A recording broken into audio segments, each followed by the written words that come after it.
കോഴിക്കോട് വെള്ളിമാട് കുന്നിൽ ലഹരിവേട്ട നടന്നിരിക്കുന്നു. 71 gram MDMA-യുമായി 2 പേരാണ് പിടിയിലായത്. കുറ്റിക്കാട്ടൂർ സ്വദേശി മുഹമ്മദ് അബൂബക്കർ, ചേളന്നൂർ സ്വദേശി ജാഫർ സാദിഖ് എന്നിവരാണ് പിടിയിലായത്. ബംഗളൂരുവിൽ നിന്നാണ് ഇവർ ലഹരി എത്തിച്ചത്. അഭിജിത്ത് മുഴക്കുന്നി വാർത്തയുടെ വിവരങ്ങൾ നൽകും. അഭിജിത്ത് പറയും. ഷിയാസ്, അതായത് കോഴിക്കോട് ജില്ലയിൽ ചെറിയൊരു ഇടവേളയ്ക്ക് ശേഷം വീണ്ടും ലഹരി സംഘം പിടിമുറുക്കുന്നു എന്ന് വേണം നമുക്ക് ഇതിൽ നിന്ന് മനസ്സിലാക്കാൻ. ഇപ്പോൾ ഇന്ന് പിടികൂടിയിട്ടുള്ളത് 71 ഗ്രാം MDMA ആണ്. മാത്രവുമല്ല, ഈ പിടിയിലായിട്ടുള്ള യുവാക്കൾ എന്ന് പറയുന്നത് ഇതിനു മുൻപും സമാനമായ രീതിയിലുള്ള കുറ്റകൃത്യം ചെയ്യുകയും അതിൻ്റെ അടിസ്ഥാനത്തിൽ ശിക്ഷ അനുഭവിക്കുകയും ചെയ്ത 2 യുവാക്കളാണ് എന്നുള്ളതാണ് എടുത്തു പറയേണ്ടത്.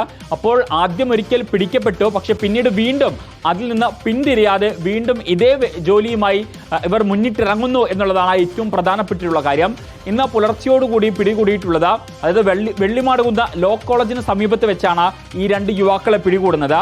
പിടികൂടിയിട്ടുള്ള യുവാക്കളുടെ വിശദാംശങ്ങൾ ഇങ്ങനെയാണ്. കുറ്റിക്കാട്ടൂർ സ്വദേശിയായിട്ടുള്ള മുഹമ്മദ് ഇഖ്ദാദ് അബൂബക്കർ എന്നാണ് ഒരു യുവാവിന്റെ പേര്. മറ്റൊന്ന് കോഴിക്കോട് ചേളന്നൂർ സ്വദേശിയായിട്ടുള്ള ജാഫർ സാദിഖ് എന്നാണ് മറ്റൊരു യുവാവിന്റെ പേര്. ഈ യുവാക്കളാണ് 71 ഗ്രാം MDMA-യുമായിട്ട് പിടിയിലായിട്ടുള്ളത് എന്ന കാര്യമാണ് പോലീസ് ഇപ്പോൾ പറയുന്നത്. കൂടാതെ ഞാൻ നേരത്തെ സൂചിപ്പിച്ചതുപോലെ തന്നെ പല തവണകളായി MDMA കേസിൽ ഉൾപ്പെട്ട ആളാണ് ജാഫർ സാദിഖ് എന്നതാണ് പോലീസ് പറയുന്നത്.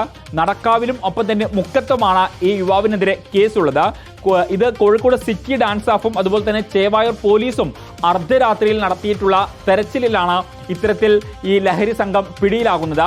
മാത്രവുമല്ല, യുവാക്കളെ ലക്ഷ്യം വെച്ചാണ് ഇവർ ഇത്തരത്തിൽ ഈ ലഹരി വിൽപ്പന നടത്തുന്നത് എന്നുള്ള കാര്യം ഈ യുവാക്കൾ തന്നെ പോലീസിന് മൊഴി നൽകുകയും ചെയ്തിട്ടുണ്ട്.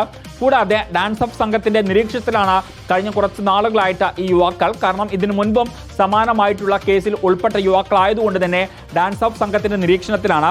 അങ്ങനെയാണ് വീണ്ടും ഇവർ പിടിയിലാകുന്നത്. ബാംഗ്ലൂരിൽ നിന്നുമാണ് ഇവർ ഈ ലഹരി എത്തിച്ചത് എന്ന കാര്യവും ഇവർ സ്ഥിരീകരിക്കുന്നുണ്ട്. ശരി, ഷഹദ് റഹ്മാനാണ് ഈ വാർത്തയുടെ വിവരങ്ങൾ നൽകിയത്.